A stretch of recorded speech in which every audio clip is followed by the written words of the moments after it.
I'm just going to start with just some really brief kind of introductions, and I'm just going to do like a quick overview of the book, well, the project more so, and how it came about, just for people who didn't attend the book launch.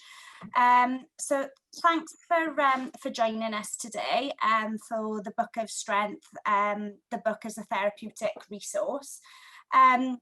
So my name's Kelly Lewis, and I am a wellbeing facilitator for Pobl. And I've worked on this project alongside my colleagues Sue and Amanda. And the project really came about when we were forced to look at our service provision and how we could continue to engage and support our tenants, probably at a time when we knew that they kind of needed us most. We're used to a lot of face-to-face contact, and obviously the restrictions that came in place around the current pandemic meant that we weren't going out, we weren't seeing our tenants, but we knew that they really needed our support. So we kind of started to think about how we would go about that, really. And just the things that we know about mental health and supporting people through conversations, and just facilitating conversations in a way in which that we are supporting people and they feel like they're being heard and we're listening. And it came to us that we know that storytelling has a huge part to play in terms of facilitating conversations, particularly with children, and getting across positive, affirming messages, and maybe broaching conversations with them and emotions that they would otherwise maybe find difficult to talk about. So that led us really to our partners in Petra Publishing Company, and we've worked with them to co-produce some books in the past. And also to Community Psychology, where Jen is from, who will deliver kind of the rest of the workshop. But we together collaboratively were able to offer the opportunity for some of our tenants to be involved in sharing their experiences really of lockdown, the stresses, the strains, the highs, the lows, and all the pressures that we've all been put under recently, to create the Book of Strength. So they were really keen to turn this into something positive and provide a resource that may help other children and families. So we met via Zoom, and they co-wrote the book with Mike, a story writer from Petra Publishing. And the book really relates to any trauma that children or families may go through, although it was written during this time and we've drawn on those experiences. It's really relevant to any experience that you go through. And we have got a promotional video for the book, which it would have gone out in the link, but we're going to just play it now, just for you to have a little watch. And then we are going to have a chat to Leah and Jamie Lee, because they're on the session and they were involved in the writing of the book. And as I've said, if you want to use the chat to introduce yourselves in the meantime or ask any questions, Jen will be doing a question and answer session at the end. But if something just comes up in mind, just jot it in the chat. That's no problem. But Sue, are you able to play the video for me, please?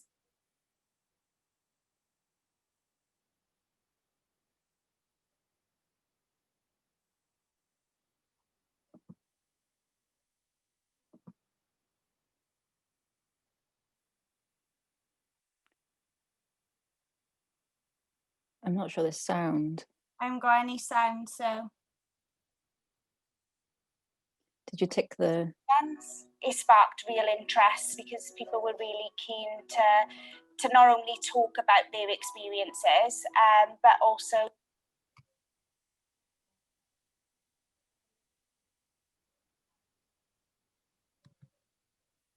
Sorry, can you not hear? Yeah, it was playing with the sound in the just as you went off. Oh, right. Again. To produce something that would help other people.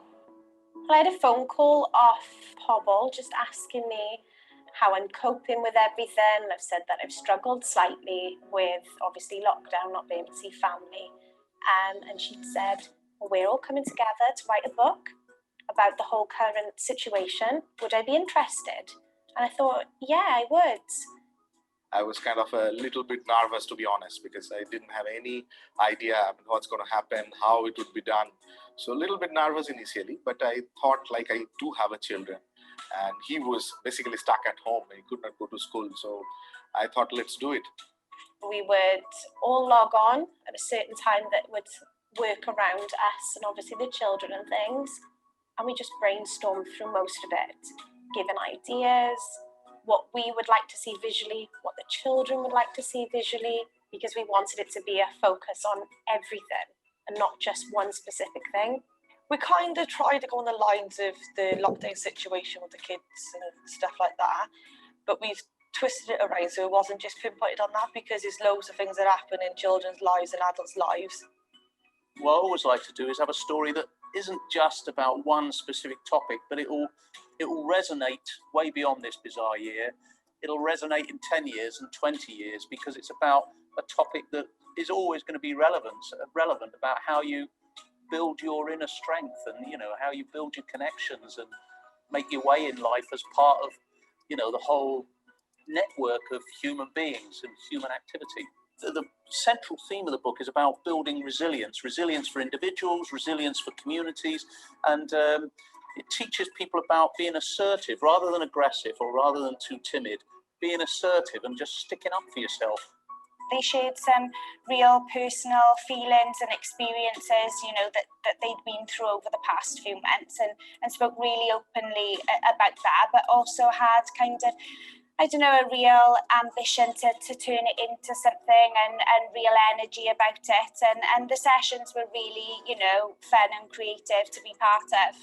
We would all talk about like how it affected us, how we struggle not to see friends and family. And the group, when we came together, we felt like friends, and we'd never met each other, but we became very close and we would share our experiences. If I didn't have a focus and a purpose for me, I probably would have struggled a lot more. When I used to get into the calls, you know, my child also used to engage, and my wife as well. So we used to discuss back at home with my wife, and I used to engage my child as well.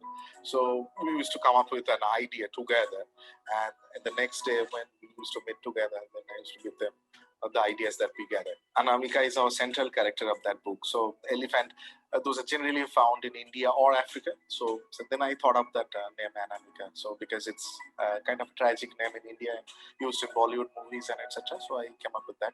So it was a kind of a lovely, engaging and entertaining activities at a whole. So we liked the entire experience. It's helped me have more of an understanding that I'm not on my own. That is other people experiencing the same sort of things that I'm experiencing, and there's loads of us, and we're all unique and we're all wonderful the way we are. My role in the Book of Strength has been providing mostly consultation to the group that are writing it, and thinking with them about what does mental health mean, what is it, and what should we be thinking about when we're thinking about good mental health, and we're thinking about how do we build resilience for each other and for communities that we live in, and how do we build good mental health then for everybody. We don't often think about mental health as being something shared and something that we can all have a collective part in. We think of it as our internal own problem, whereas this book challenges that and creates a space and a tool to have that broader conversation with others. I think these particular books, these collaborative books, are wonderful, because those parents now can proudly say, and rightly say, we've written our own book. All of our experiences, whether they're positive or negative, the journey that we go through makes us who we are. And actually, we write our own book of strength and can go through really difficult experiences and come out the other side learning a lot from that. And it makes us the people that we are. Doing this, it gave me some sort of purpose to do something like this for yourself, for other people to hopefully gain some interest and help and understanding with it. It's made me feel really good. We shared our views we had a lot of fun time spending times with each other, and it was a lovely experience. I believe everyone would love it, and down the line it would going to help more people. Not everybody likes to ask questions, so they can open the book and feel as if they're asking the questions, they're being answered through the book. So if anybody is ever struggling with anything, they can look at that and think, yeah, I can overcome things just by reading the book.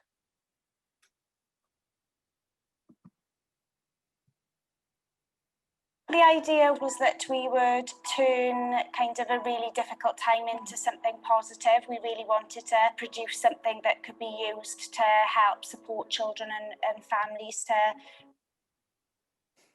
I was going to say, don't start me again, so... yeah, so that is the promotional video of the book, and I think that captures kind of what we'd hoped to achieve it in a nutshell, really. I think ultimately the message from us is that this is a children's book that you can sit and enjoy and read as a family, creating an opportunity for those lovely interactions and that bonding, and it can be enjoyed just as that.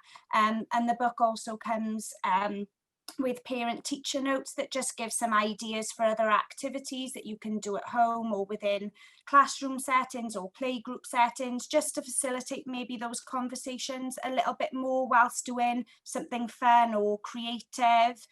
And then there's also kind of another layer to that in terms of how maybe the book could be used actually as a therapeutic resource, where we are really encouraging children who could be struggling with their emotions, and just creating that space, like we've said, to have those discussions and build those relationships that they need. I don't know if Jamie Lee and Leah, if you're ready to unmute your mics, but as I said, Jamie Lee and Leah were involved in the writing of the book, so you will have just seen them in the video. And I just wanted them to just have the opportunity, really, just for a couple of minutes before Jen starts, for us to hear kind of what they've done with the book since it's been published, and how they feel kind of it's helped them as a family, and how they hope it might help other people.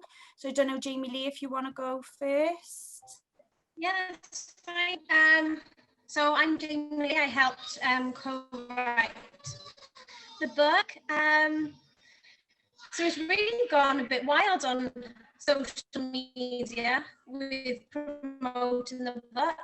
I've done a live event of reading it with my children and invited families from everywhere to come and watch.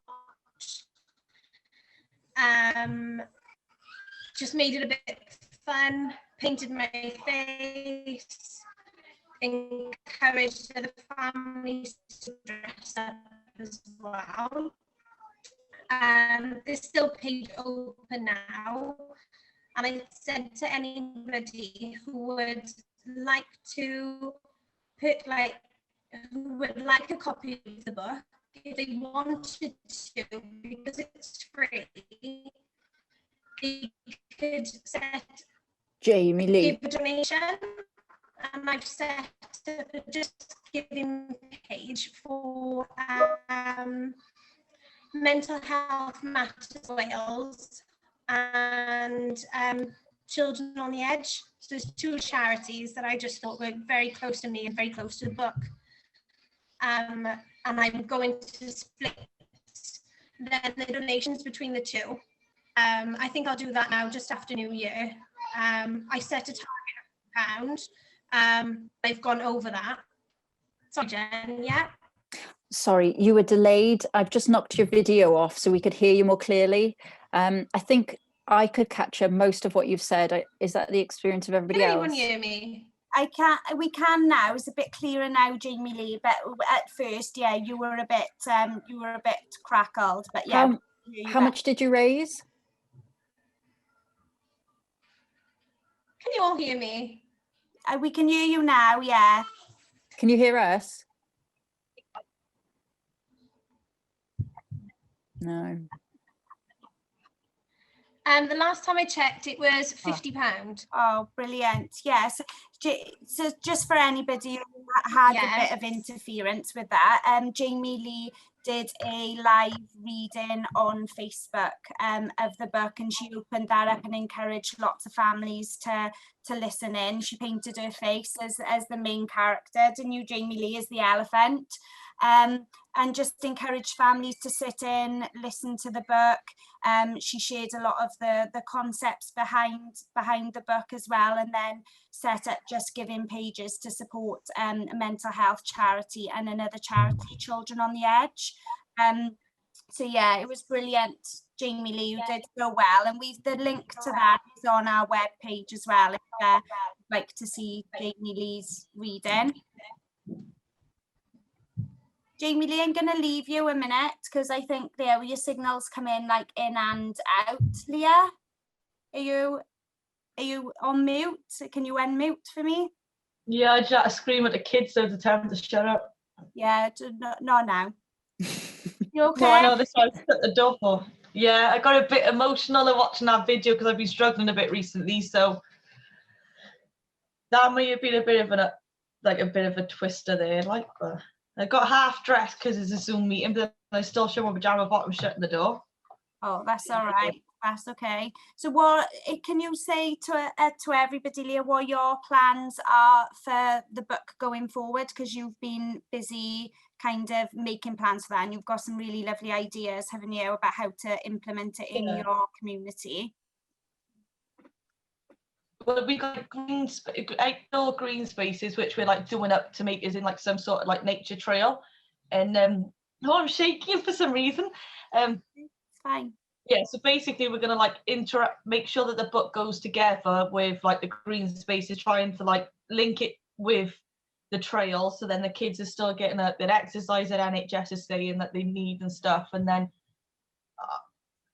I'm completely lost today, if I'm honest. But yeah, I just want to make sure that people don't struggle like I do now. Because if you can build your resilience and if you can try and overcome things when you're younger, then you might not do it. I'm going. Okay, yeah. Leah's it's been a lot, hasn't it, Kel, for the two of them to be involved, and which is one of the things. Sorry, go on.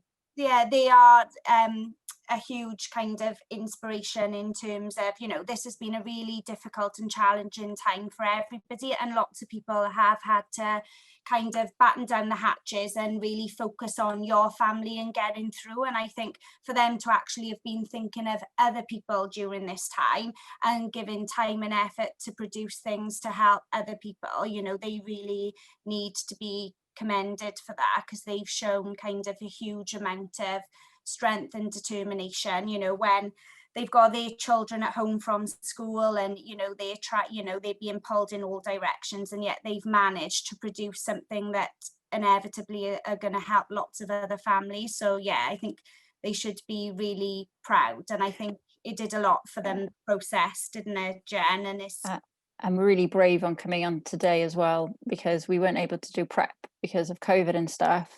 So it's been really difficult to be there as well, but you guys still turned up and you still contributed, so you should be really proud. Yeah, really, really proud. And we'll catch up with you both after. But again, just, you know, as the session goes on, you know, Jamie Lee or Leah, like everybody else who put in questions in the chat, if something comes up and you want to say something else, just pop it in the chat and we'll make sure you get that opportunity as well. I always feel emotional when I watch that video as well. I don't know what it, you know, I think it's been a difficult time for everybody, isn't it? It's very emotive, and I think, yeah, it triggers, you know, a lot in people. So yeah. So Jen, are you okay for me to hand it over to you from you? And the other thing is we haven't been able to put the book into its full practice yet, because we haven't been able to come together and do the things that we wanted to do with it either. So it feels like there's a nice momentum behind it, but it'd be nice to get that stuff that you were thinking about, Leah, the trail and things, to get them actually out there for people to use as well. I've just noticed before I start, Mike's here, I think. Yeah. Did you want to have a quick word, Mike? Well, yeah. Just to introduce yourself and say your part, since that you're here. Sorry, yeah, my name's Mike Church. So I work as a writer. So I was the writer working with the group on Zoom to produce the book. And I think we did do, and Jamie Lee and Leah were absolute, and Bivas were fantastic. It was great fun working on it. It was just really, it was fun. And we had a real good laugh. And I think what Jamie Lee and Leah, and I'm sure Bivas as well, because I know he's doing stuff with libraries in Portal, but what people are doing with it is just phenomenal, because the book really does, there's so much that so many discussion points, and I know with children's picture books there is so much that can emanate from where children are sort of turning things over in their mind. There's things about community, there's things about strength. What is strength? There's physical, there's the emotional well-being strength. There's all those questions that you can really dive into when you're talking about the book. Plus you've got the whole thing about, which I really like, was about aggressive, which is the tiger, and then you've got timid with the turtle. I know in some psychological things you can get these, and then you've got the assertive, so that difference between that, brilliant. And Leah, don't feel silly, you were brilliant, so fantastic. She just put that on the chat, look. So absolutely fun. So yeah, it was great fun to be involved. I think it's a book that can be, there's these wonderful sort of notes and stuff. There's loads of questions and stuff that you can, and exercises you can do from it, particularly in places like schools and stuff. So yeah, that's it really. Thanks, Mike. Sorry to put you on the spot. Just since That's you were okay. there, I know you'd have lots to say, and that was well said. So thank you. So the next part. So the book is not my book. It's those guys' book. It's those guys' book. But I gave them some ideas behind what kind of psychological theory or thinking we might want to put behind it. So you'll see some of it sitting if you read the story behind some of it. But today the stuff that I'm going to share with you is in much more in depth than what's presented in the book. But I'm going to give you some overview of the theory we were trying to talk to in that. So if I can screen share. There are two main concepts that we tried to cover that you'll see in some of the characters, like Mike has just said. So there's a tiger and a turtle, which will make sense in a little bit. And then the idea of the book of strength, where that's coming from, that there's not just one place. How do I, oh yeah, bear with me 1 second, sorry, whilst I try and screen share.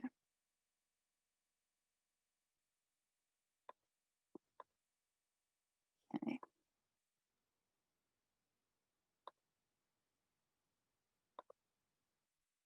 Cool. Can you all see that? Brilliant. So my name is Jen Daffin, and I'm a community clinical psychologist, and I work in Gwent Community Psychology, which probably won't make a lot of sense to most of you, but that sits within Children's Mental Health Services in the Aneurin Bevan Health Board. So we're kind of like buried in there, but our work focuses on getting out of hospitals and out of places like that and into the community and alongside people. And that's how I've arrived at helping Kelly and the guys with this book. So I'm going to talk about how to use the book to talk about emotional well-being. We're going to cover two main themes. I'm going to try and not run out of time either, run over time. We're going to cover what is emotional health. So what is mental health? What's it made up from? And to an understanding, like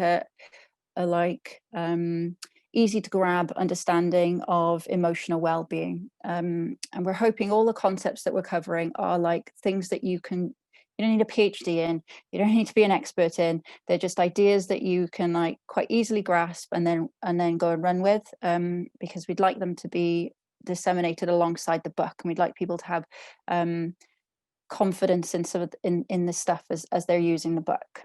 So you don't need to have a mental health background or being a mental health expert to engage with this stuff and to use this stuff. So I don't know if any of you've seen this before, but this is kind of what we do now. This is kind of what I and some of my colleagues do now, is that we see someone struggling, a young person or an adult, or anyone really, like this koala, and we take a fine look at them and we say they've got a mental health problem. But what we miss when we do that, when we get the clipboard out and we start taking down measurements and things, is we miss what's happened around them. This cartoon talks to the forest fires, I think, in Australia. Hope I'm not showing up my geography there. I think that's where they were, where the forests were burnt down and people were suffering. And what it's speaking to is that we need to take that context, people's circumstances, into our stories and into the room in order to understand what's gone on for somebody. You can't do it in isolation. The two don't sit separately. This is the first really important concept of the book that you'll see as we go through. It's about everybody and everything coming together.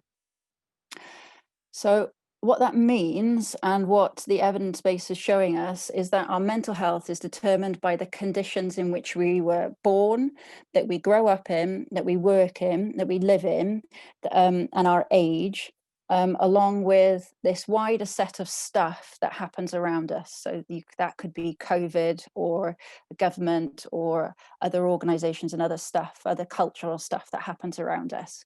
And it's the sum of all of these things that makes up our mental health and our ability to access good mental health.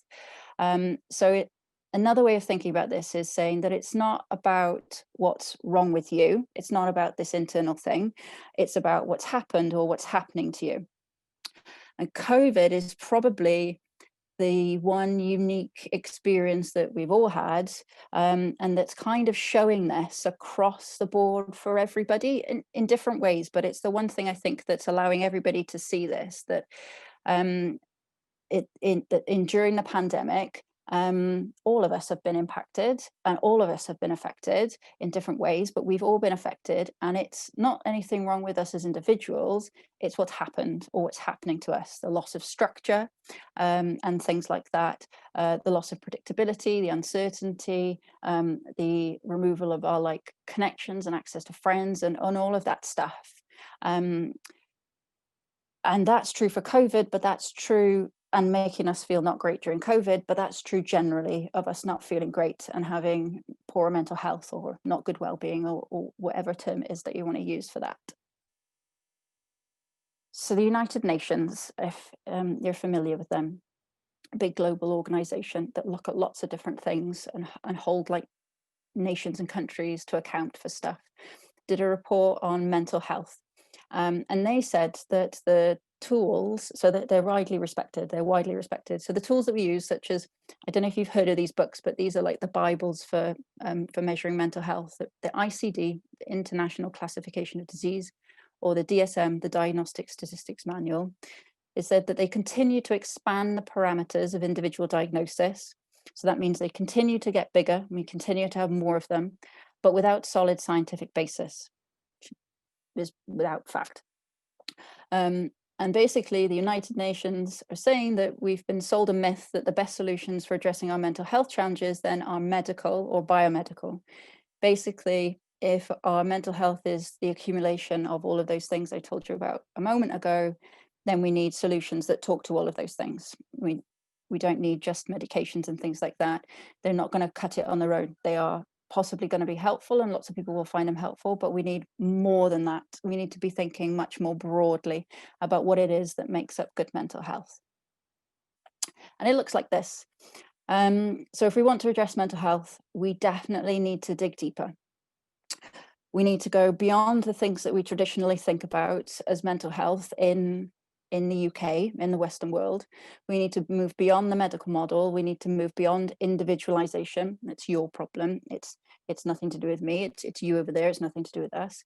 And pathologization. So there's a diagnosis or a disorder thing that's going on here for you. We need to dig deeper, and we need to look at all of the things that sit underneath that, underneath the way that we feel. And it's a whole bunch of stuff, but could basically be summarized as social justice or equity of access to resource and things like that. So if we're experiencing violence, if we haven't got enough money to live on, if we're living in poverty, if we're being marginalized, excluded, discriminated against, being neglected, and this is whether we're children or adults, whether we're experiencing oppression of any form, homophobia, racism, sexism, transphobia, whether we're living in unsafe environments,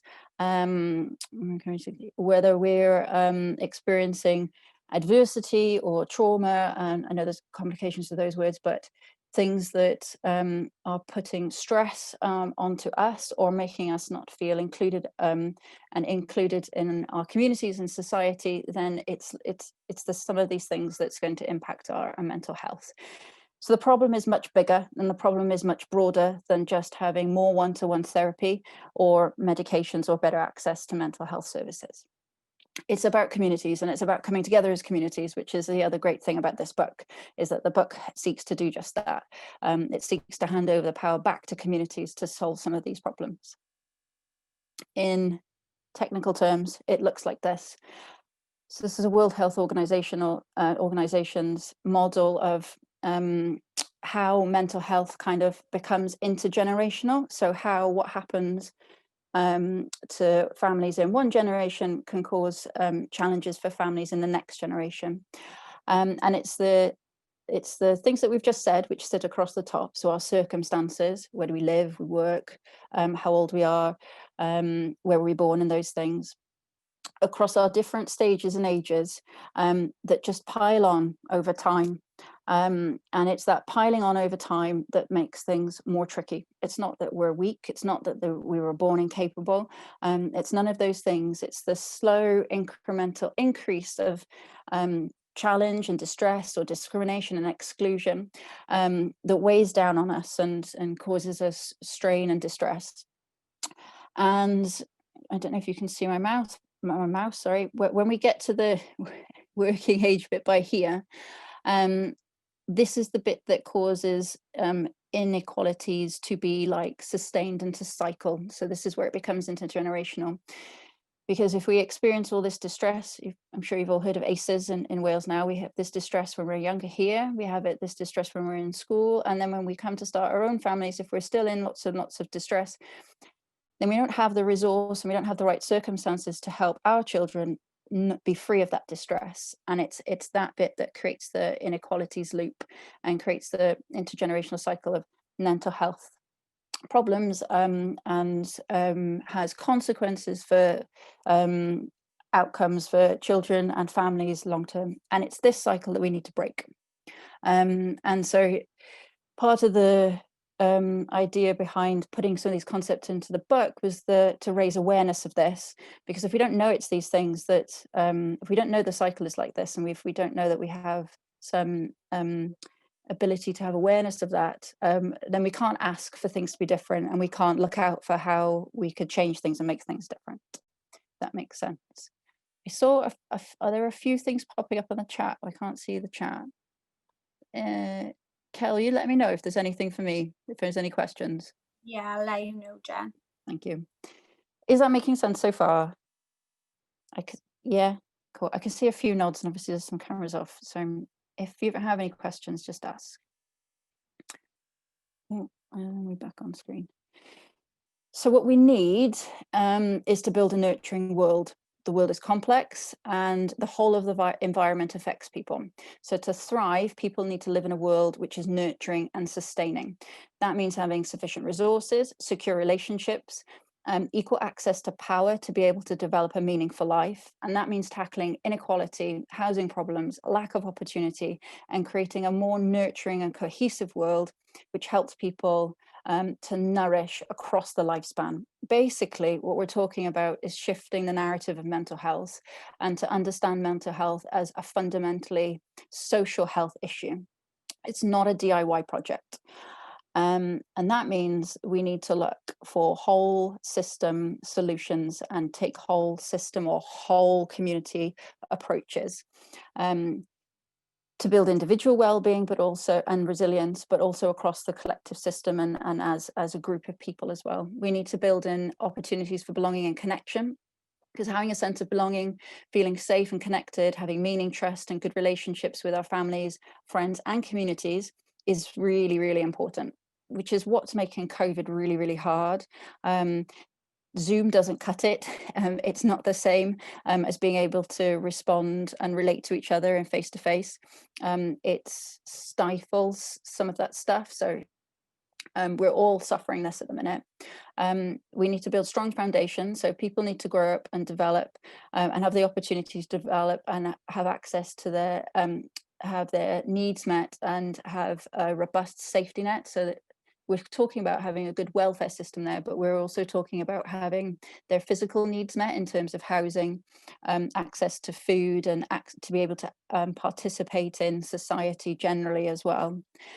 And we need to think about things across the early years, and the early years are crucial. And children, I think, although are probably the silent victims of the pandemic, and I think the United Nations is warning that they risk being the biggest victims as well. And so the early years are always crucial, but the early years of the years to come are going to be even more crucial, because families and children need stability, they need resources, we need investment in things like childcare and stuff like that.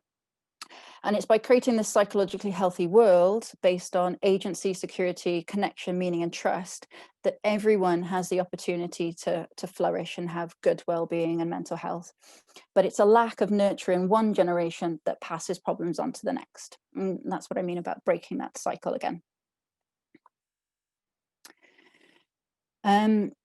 So children need to feel this stuff as well. I think sometimes we forget about children, but children also need to feel a sense of belonging, connectedness to a range of different communities. So they need to, and they need this to develop their resilience and to develop good well-being and mental health. We're connected to communities of place, for example, where we live. For children, the schools they attend, or the community of people that they tap in. Oh, and also we need communities of people, which is the friendship groups that they make, or the friends that they have, activities that they attend, or sports teams that they're involved with. We need to think about how we have access across these two planes. So we need to think about how we connect in as place, which has been really disrupted because of COVID, but we also need to think in with communities of people as well. Because it's the experience of a shared sense of community that in normal circumstances is what's providing the context for children to build resilience, the sense of togetherness, the shared purpose, the belonging and identity. And it's these things that are able to reduce those feelings of isolation and help give kids a buffer against struggles. And it's this stuff at the minute that's been really, really disruptive, disrupted. And so what experts are predicting is that we're going to see a crisis of mental illness, that there's going to be a tsunami of mental illness as a consequence of COVID. But it's not helpful always to think in those terms. But what we are going to see is a tsunami of distress, a wave of distress that's hitting everyone, that I think we're all definitely experiencing now, that's going to impact our children as well. And it's this that we need to be thinking about, and it's this that as the vaccine rolls out and as we return to some kind of normality, as restrictions reduce, it's this that we need to start helping children make sense of, is what are the feelings that they have, where do those feelings come from, how do we help them make sense of the strong feelings that they have, in order that they can build a coherent and clear narrative of what happened to them and why it happened to them, and help them understand that it's not about what was anything wrong with them or anything internally to them, but that it was what was happening to them and what was happening around them. Now, those children that are going to be growing up around adults that have been disadvantaged further by COVID are maybe going to have more issues then with making sense of their stories of what's happening to them, but also having access to those adults to help them make sense of what's happening to them. And so opportunities like what this book creates to bring people together to have these conversations more broadly, or in school, or as a tool to facilitate it at home, will become really important as we move through the pandemic and help children make sense of what's happened to them and help them make sense of the strong feelings that they may be experiencing. So the other thing that we put in the book was an understanding of emotional well-being, and we've used this model called Secure Base, or there's a program called Circle of Security, and we've called it Circle of Security. We've gone for calling it by its program name rather than just Secure Base, because this is a program that's being rolled out across Gwent at the minute anyway. So these are ideas that are hopefully penetrating through into schools, into classrooms, and across services as well. So I thought it would, although it's copyrighted, we thought it would be good to name it, so that if you're hearing these things, and this is all freely available, this stuff, that you can recognize what that is.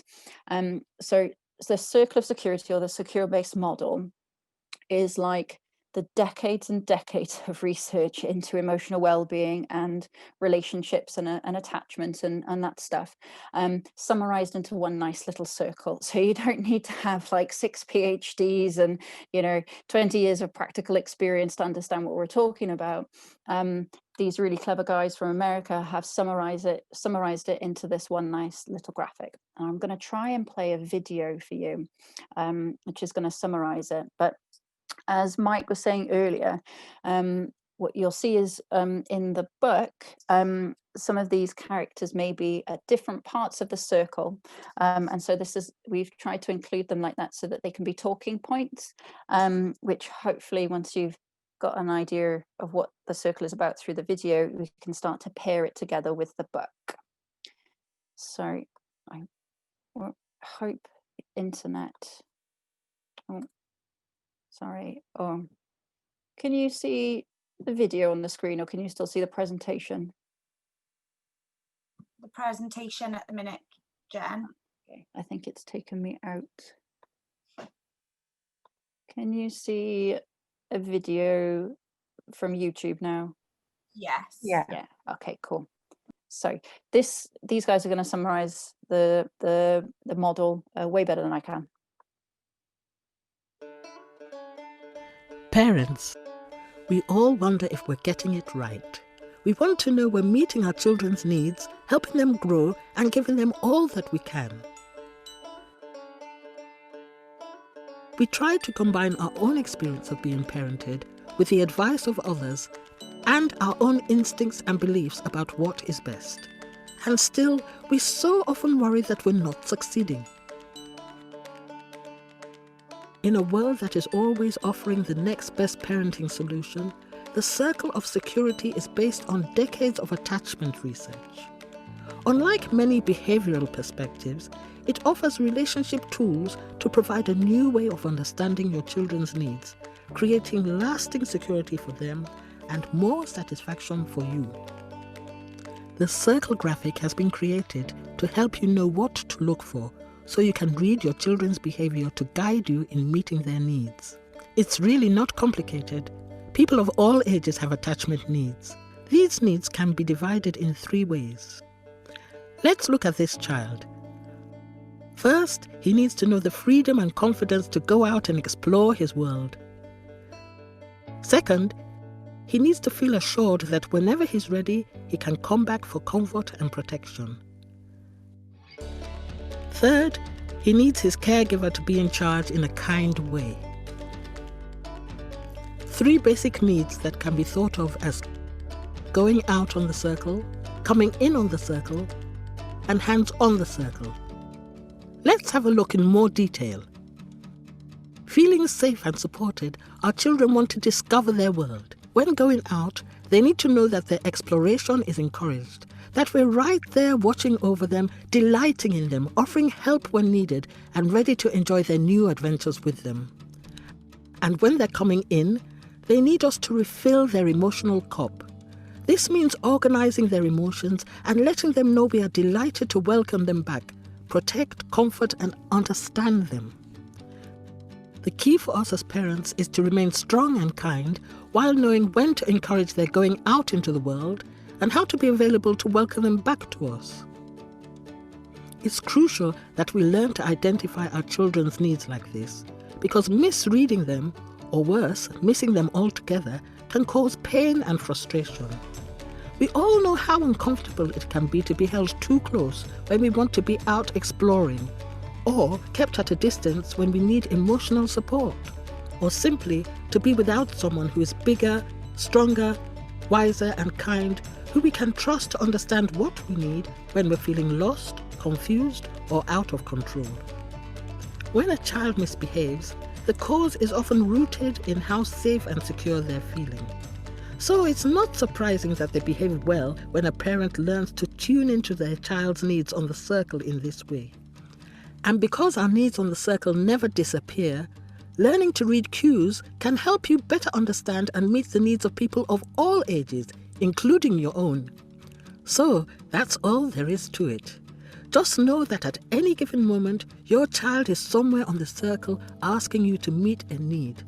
Support my going out. Welcome my coming in.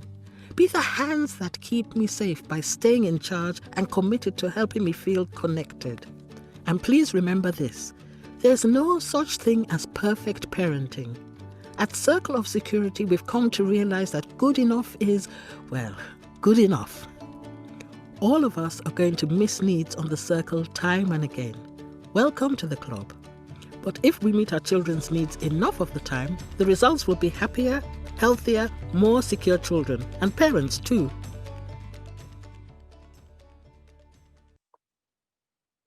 Did everybody get that? Does that make sense? Any reflections on that?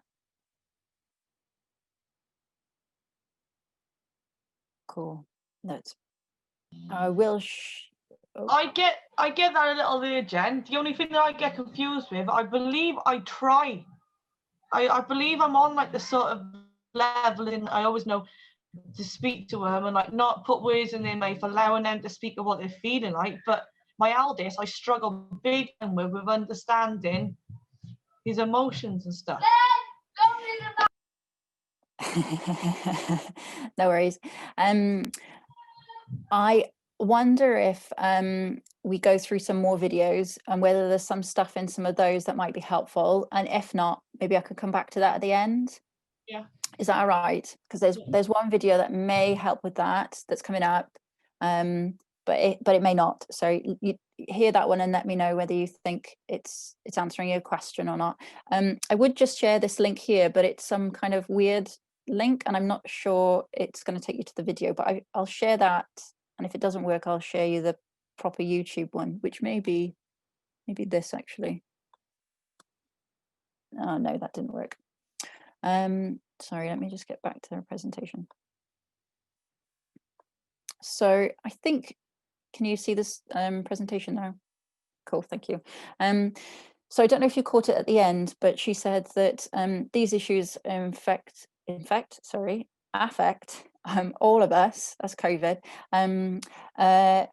even from kids all the way through to our oldest years. So these are not issues that just happen in childhood that are a parent-child thing. They happen in every situation where there's relationships, basically. Where there are relationships, you can kind of see this stuff playing out. So this is a model that we've adapted in Grant Community Psychology to try and talk to this stuff at an organizational level. Haven't got if you're in work and you're an employee, we feel that these things still happen, that the same circle happens. And I think what COVID has shown us is that as adults, yet this stuff still happens for us too. We don't have our needs met. We need our emotional cups filled. We don't have access to that. It's our emotions are uncontained. We haven't got the stuff that we usually need. And so we're all on this circle as well still now as adults. And we're on this circle as well in terms of work, or if we're in a sports team, or all those different places where we have relationships. And so the same rings true. This we were saying earlier about we need the right circumstances, we need a nurturing world, and we need to build a nurturing world to build good mental health. That is true in terms of having our physical needs met, but it is also true in terms of having this level of our emotional needs met across the different layers. building in the same thing. So building in agency, security, connection, meaning, and trust across whole systems in order for us as human beings to thrive. Does that make sense? So I've got another video. This one takes that last one and makes it a little bit more adult focused and talks about empathy, which is another idea that the book touches on.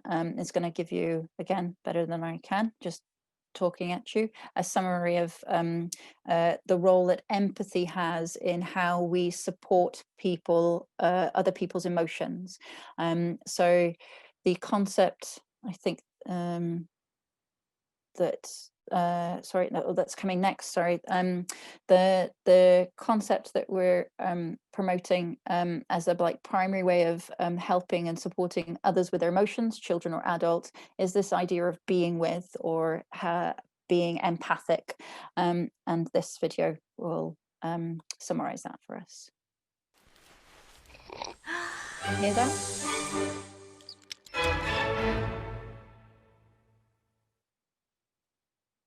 So what is empathy, and why is it very different than sympathy? Empathy fuels connection. Sympathy drives disconnection. Empathy, it's very interesting. Teresa Wiseman is a nursing scholar who studied professions, very diverse professions where empathy is relevant, and came up with 4 qualities of empathy. Perspective taking, the ability to take the perspective of another person or recognize their perspective as their truth. Staying out of judgment, not easy when you enjoy it as much as most of us do. Recognizing emotion in other people and then communicating that. Empathy is feeling with people. And to me, I always think of empathy as this kind of sacred space when someone's kind of in a deep hole and they shout out from the bottom and they say, I'm stuck, it's dark, I'm overwhelmed. And then we look and we say, hey, you can climb down. I know what it's like down here, and you're not alone. Sympathy is, ooh, it's bad, no, you want a sandwich? Empathy is a choice, and it's a vulnerable choice, because in order to connect with you, I have to connect with something in myself that knows that feeling. Rarely, if ever, does an empathic response begin with "at least." Yeah. And we do it all the time.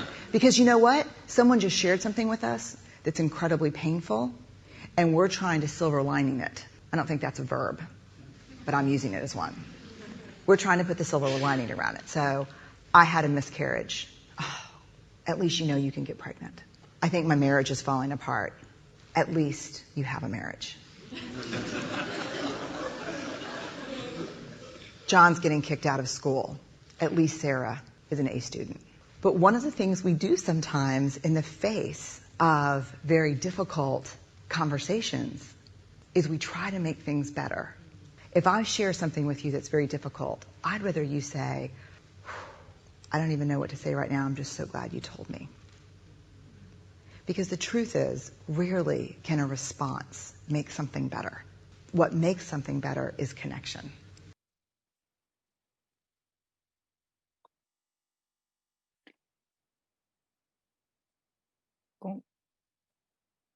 Oh, sorry, I'm just trying to move on. Okay, cool. So I don't know if, oh, please don't start. No, cool. So I don't, any comments on that video before I talk to it? So you can see empathy, or the ideas that they're talking to there are, if you can remember that model, the bottom half of that circle where we're out as individuals, stuck, lost, and we need whomever is available or helping us with that, is helping us what we call organize our feelings and helping us reconnect and feel connected and feel safe and make sense of what's just happened to us. Sorry, I'm just reading the chat. Yes. So the idea is that it's not about fixing things.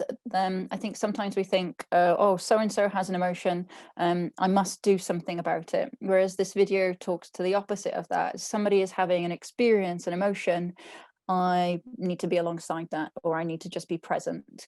And there's no right or wrong in what you can do if your primary goal or your primary way of being is to just to be, and to be open to that, and to experience or be alongside their experience as closely as you can. And I think sometimes people think, oh, well, I haven't had that experience, so I don't know what it is that you're going through. The important thing there is that we all have emotions, and that we've all experienced that range of emotions. And so if you've had the emotion that that person is experiencing, sadness, frustration, anger, joy, fear, or any of those, if you've had that experience, it's that you're tapping into. It's not the actual experience of what somebody's had in terms of the physical world, it's the emotional world that you're trying to connect to.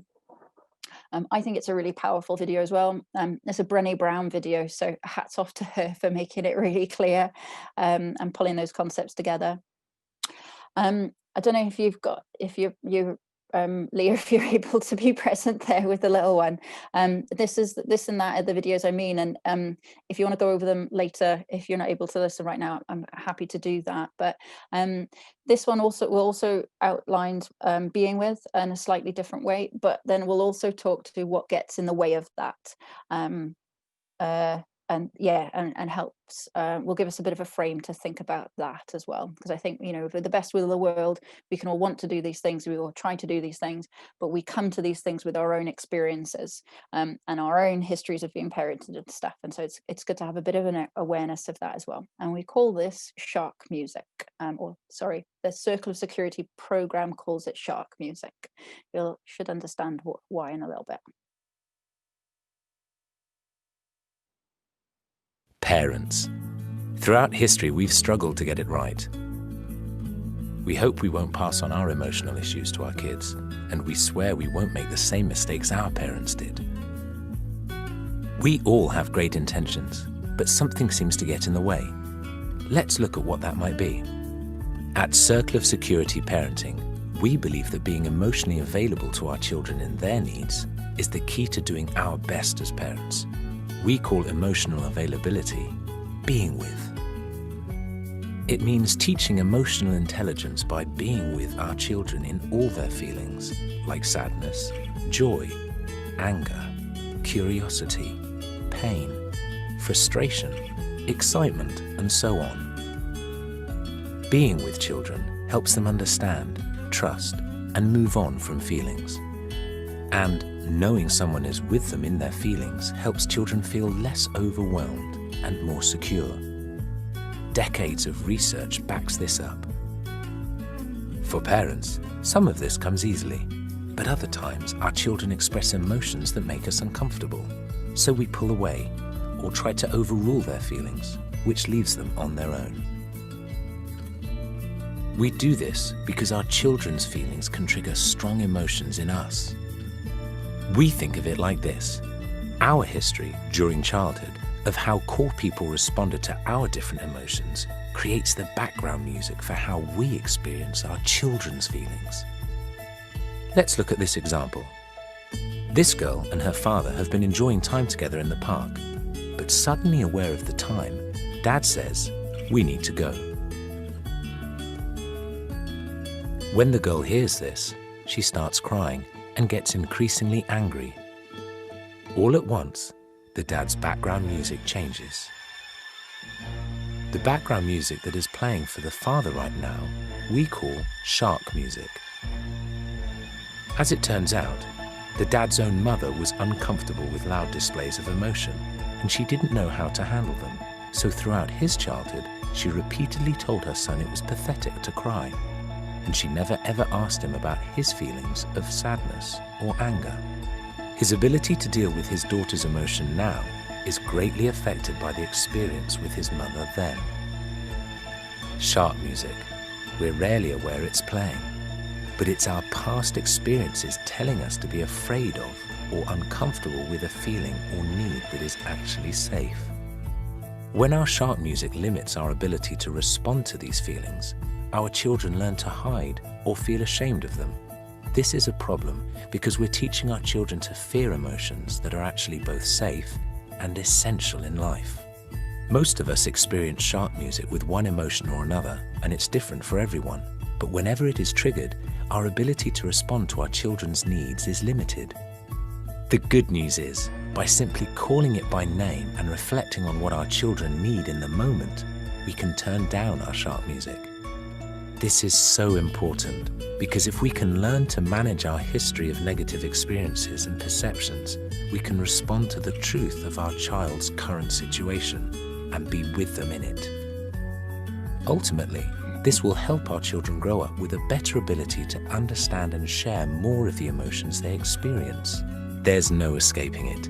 Strong feelings are a challenge to manage as parents, but our children always benefit when we have an accurate response to what's happening, rather than reacting to the sharp music we're bringing into the relationship. Remember, there's no such thing as perfect parenting, and blame never helped anyone feel more secure.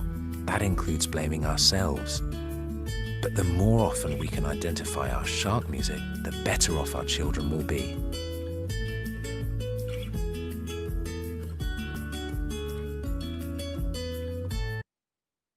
Or any comments on that? You can see, yeah, they're really helpful. Like, you can see from the chat, sorry, they're really helpful for framing these conversations, I think.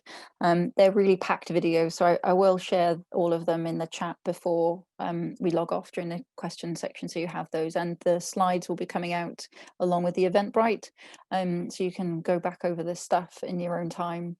But they are, yeah, they're really helpful. Even knowing this stuff though, I still trip up with it all the time, and it's really what it's saying as well is it's not about being perfect, and in the program it says you only need to get it right 30% of the time, and it's a continue, you know, relationships are not fixed, you need to continually work at them. So even when you know this stuff, you still have to work at it, and you still have to hold this stuff in mind, but it's a really helpful way of doing that, and it's a really helpful way, a really helpful place to come to do that kind of thinking and think, oh, actually, what was my stuff that was going on there, and what's going on for my child as well. Anyone else got any questions or comments? Let's try and oh, sorry, too many. Okay, so this last concept is called shark music. It's called shark music because in the program they play a nice beach scene where there's a camera that pans down this lovely beach scene. You can imagine that you're going down to the Gower or something. It's really like peaceful and the sun's out and stuff, and there's this like nice elevator chilled music in the background, and you're like, oh, this is really lovely, I'm gonna have a nice day here and I'm gonna go for a swim. And then there's a retake, and it's the same video, the exact same video, the exact same route, but Jaws is played over the top of it. And as you get down closer and closer to the beach, you're not wanting to hang around and you're not wanting to swim.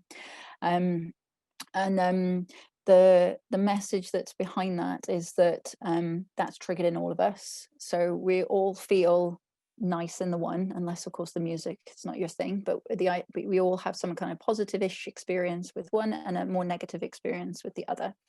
And it's speaking to the fact that we can all be observing the same thing, but our stuff is what makes it different, and our stuff that we bring can make it different. And so it's really important.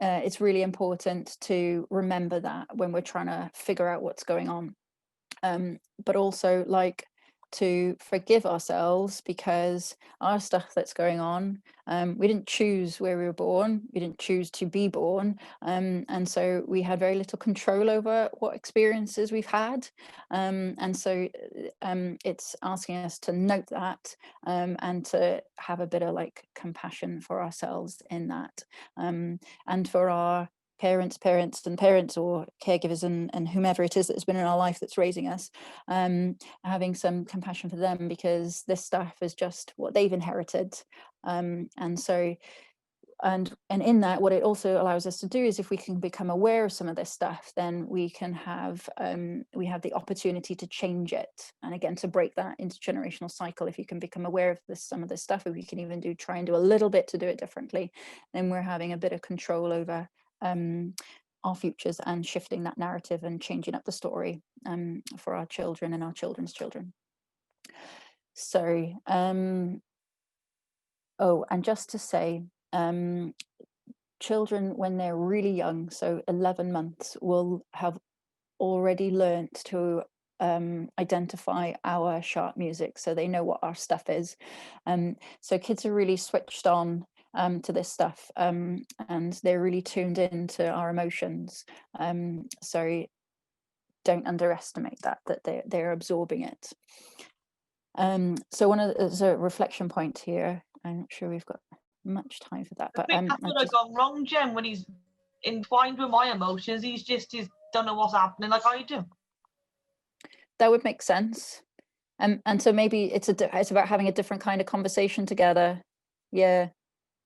No, that makes sense. If you want to chat after about that and think about that a bit more, let me know, or we can link through Kelly. Cool. So yeah, there's a bit of a reflection point here. So it's asking us to be able to do this. The kinds of things we're thinking about are was there a time in your relationship with your child when closeness or separation led to a lot of shark music? What's your experience of closeness, comfort, and separation? What's your experience with your parents? Those are the kinds of questions you might want to be asking yourself when you're trying to identify your shark music. I like the term shark music because it's quite light and a bit silly, and you can like, oh yeah, there's your shark music, or I think that's my shark music. It doesn't feel so serious and like, oh, that's a really annoying thing that you do that causes all these problems. It's a lighter way of trying to own that, and just to reinforce that we all have that. We all have shark music, and it plays itself out in different ways. So in summary, you're doing a fantastic job, and remember, it's not a luxury to fill our own cups, our emotional cups that we often talk about, so that we can pour into others. It's essential. So if we're running on burnout, and this is true for children, for parenting, but also like in all of our relationships and our working professional relationships, or our close personal ones and with family, it's an essential component. So the last part I've got, and I think, Kel, I'll just summarize these and just talk through them. But Mike was saying earlier, with the book, there is a sheet of activities that you can do. And we're developing some workshops to go alongside these that will run across some of the schools and will be available. In those, there'll be some additional activities. This is just a couple of examples of some of those. So, for example, another great thing to have alongside this book is the film Inside Out, which will really do well, if you liked the 3 videos that we saw earlier, definitely watch this film, because it really nicely articulates all of the stuff that we've just been talking about. They do being with really well, but obviously it's great for talking with kids because they're characters. So I don't know if you haven't seen it. Anger is on fire a lot, and in the film they talk about who's driving, and there's lots of like funny ways that you can talk about, or when anger's driving, and so you can have a conversation about some of that difficult stuff through using the film's humor. But so this is just a flavor of some of the stuff that you can use the concepts in this book to explore with kids. So starting for the basics, and building that stuff from the beginning. So watch your film and then have a conversation around what are our different emotions, what is the purpose of them, like what are they for, like why do we get sad maybe, or why do we get scared. There's some great examples in that film that you can use for that. Riley, the main character, will help you through. How do we express them? Like, what do they feel like in our bodies? What do they feel like when we speak them? What different words might we use? But then also, so if you remember, it's not about us and internalizing, it's about the circumstances. So we've got to take others into account. So how do we recognize those emotions in other people? And what do we know what somebody else is feeling? It's a really nice starting exercise for to do with kids and families, and to do with really young kids. But another example of an activity, and this one is aligned to the Circle of Security parenting program, but you take and they've named them slightly different to the film, so you'll have to adjust for that. They've got curiosity, joy, sadness, fear, anger, and shame. But you can either use the ones from the film, or you can use these ones identified here.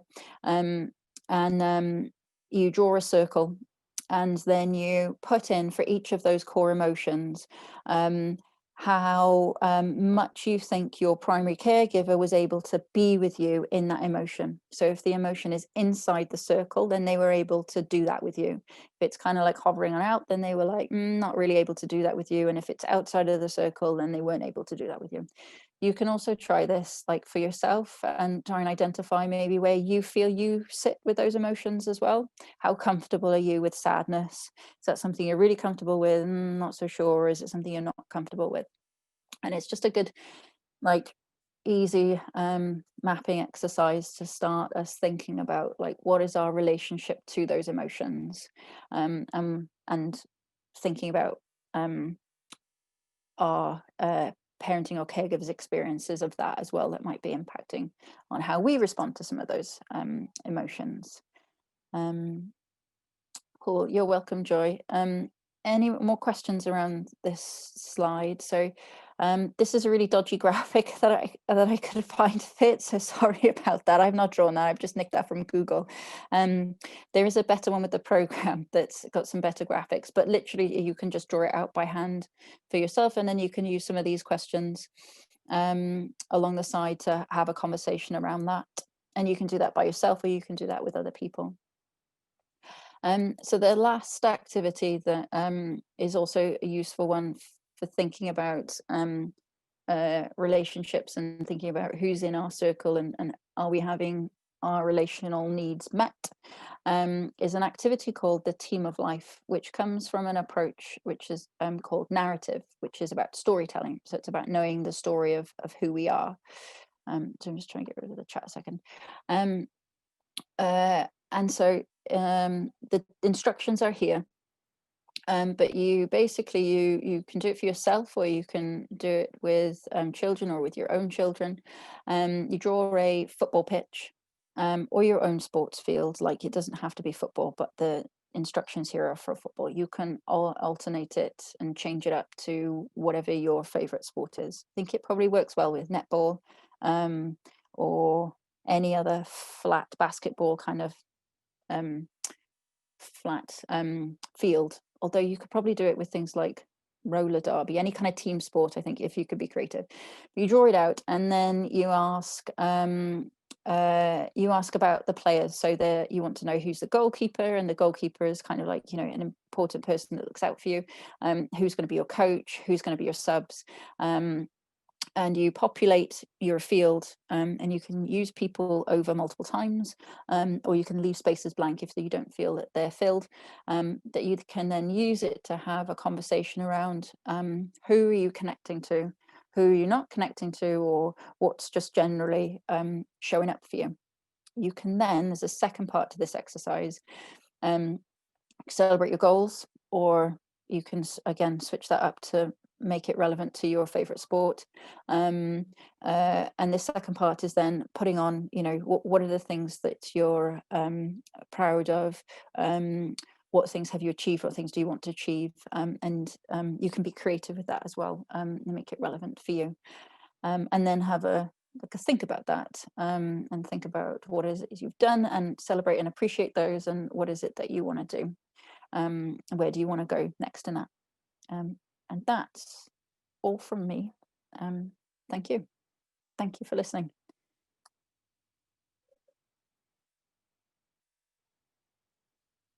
All right, shall I drop this down, Kelly? Yeah, you can do, yeah. Thanks, Jen.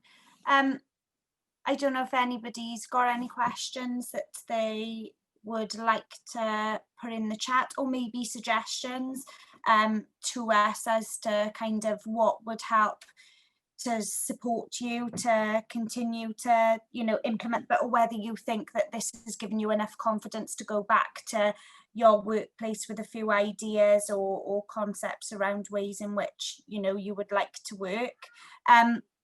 If it's not something that you want to put on the chat at the moment, obviously all the links that you've had for this session has got our email addresses on, and we're happy for you to contact us individually as well. Not everybody likes to speak, you know, on this sort of forum, do they? So, you know, it's fine if individually you want to go away and have a little think. As Jen said, in Newport, we are piloting the book, the use of the book in a cluster of schools, and looking at breaking that down more into workshops, and how those can be delivered within schools. And we're starting that in Newport in the next couple of weeks and into January, and then we'll be looking to move that out into other areas as well. So if you'd like, you know, some more information regarding that as well, feel free to contact us via email, or our telephone numbers are also on the link. I don't think there's anything else. Leah, do you want to say something?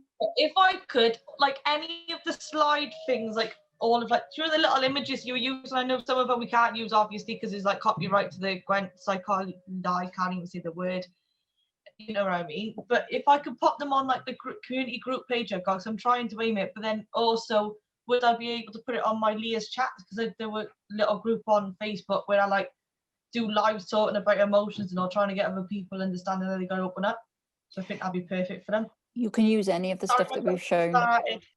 You can use any of the stuff. None of the stuff that we've shown is not available in the public domain unless there's some stuff on the book, Cal. Everything that we've shown is you can put wherever you would like to and reuse in the way that you would like to, that fits with whatever circumstances you're in. I just seen Jeremy's asked or made a comment in the chat about adopted children or children in foster care and the use of this approach. I think that's a really good example. I'm just posting a link in there for you to something called the Dulwich Centre, that the Team of Life exercise I was talking about can be found on that website, as well as a whole bunch of other ones, and a whole bunch of other ways of doing the making sense of things and narrating and creating people's stories. So there's a free course in that available on there, which may be useful to you as well. And I'm just posting the links for people. I'm just going to get the Brené Brown one for you.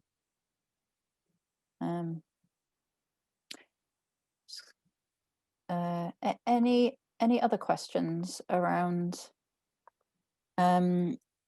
So these activities will come out with the slides, and I'm not sure what we'll do with the full, how we'll disseminate those after the pilot, the full work of activities that we get, but they should also be available at some point in the future, won't they, Cal?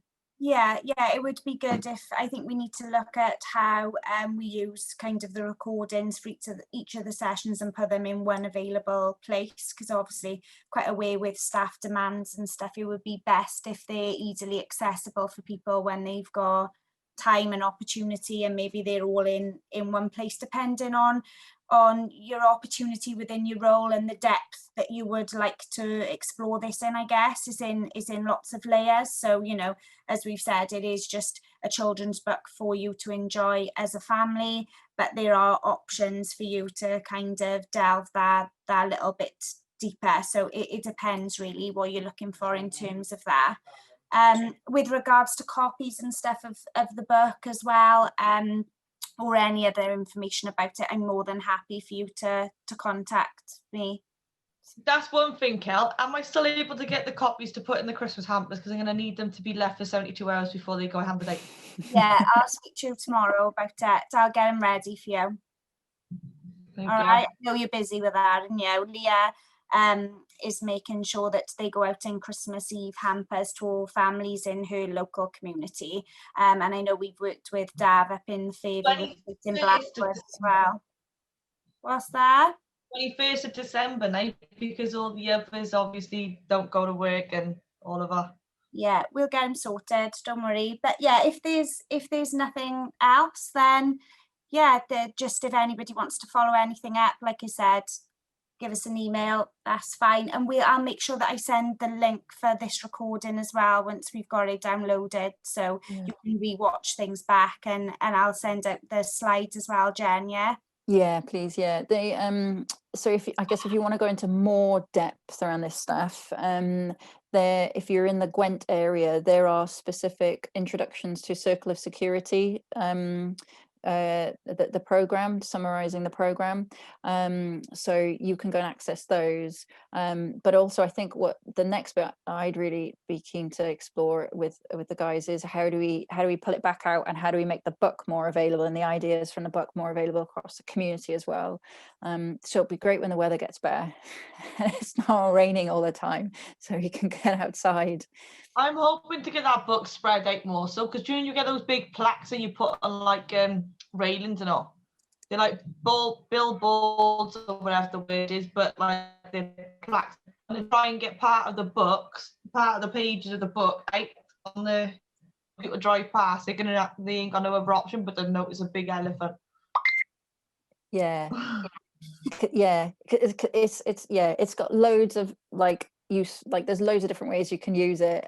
All we have to do is shove it in their faces. Nicely, of course. Subtly, we're going for the approach with this. Yeah. So, yeah. Amanda, did you want to say anything, or Sue, just before we go? No, Amanda. No, hello, sorry. No, I just, I really appreciate that, Jen. It was really informative, really accessible. And I'm hoping that there's some people here from the West, but the good thing is if they weren't able to make it today, if we're able to share, this call, I'm not sure if it's been recorded. It has been recorded. Yeah, that'd be fantastic. We're doing a similar thing in distributing the first lot of books out through a partner that runs a food bank, and they're doing Christmas hampers, so that it's going to go out with those to families in Swansea, in Blenheim Ice. But I'm hoping that this is just going to, as we've said before, this is just going to grow and grow, and via word of mouth, hopefully, and it's all sort of sharing links to the one central place, as Kelly was talking about. And I'm not quite sure what that will be yet, but if we can share this far and wide, I think it's got such value. But yeah, thanks all for coming. Not to put people on the spot, but just going back to the introductions, I think, Jeremy, are you from the West? And was it Lisa also from Swansea? So there are some people here. Right, okay. No, I'm from Caerphilly. If you're talking to Lisa Davis, I'm from Caerphilly Council, not Swansea. Sorry, Lisa, I meant, is it Keane? Lisa Keane is from Swansea, so okay. There's a few people around. Well, thank you, everyone. If that's it, thank you everyone for coming. Thanks very much. Thanks, Jen. Thank you all. Thank you, Jen. Cheers. Bye. Have a good